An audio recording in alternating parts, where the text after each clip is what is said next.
he has a nanny, and then I put like on his tablet, I put Skype.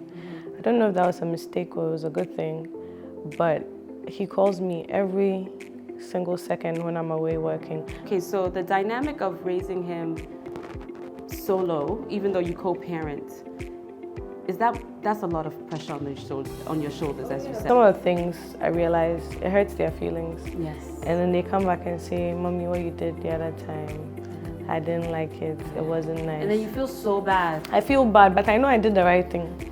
Being a mom is your greatest achievement. Even if you never do anything in this life, being a mom is your greatest achievement by far.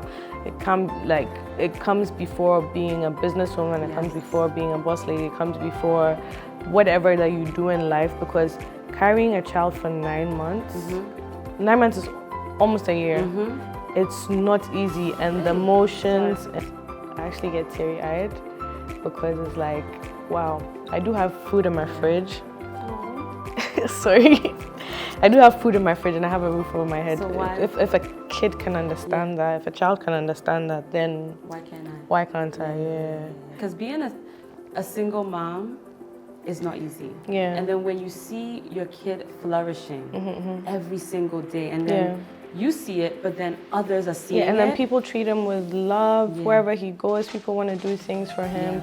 They're so happy for him to like come around and stuff, because there's some people, if your kid goes to, like, there's some kids, if they go to other people, Charlie. And not to say anything, but it's like, it's just a blessing for like him to have like such a warm community and people that will actually look out for him genuinely if he's in, you know, in some kind of trouble, God forbid, or like, you know, I know that, there's someone that'll have his back. And for me, that's also comforting, because I can't be everywhere at once.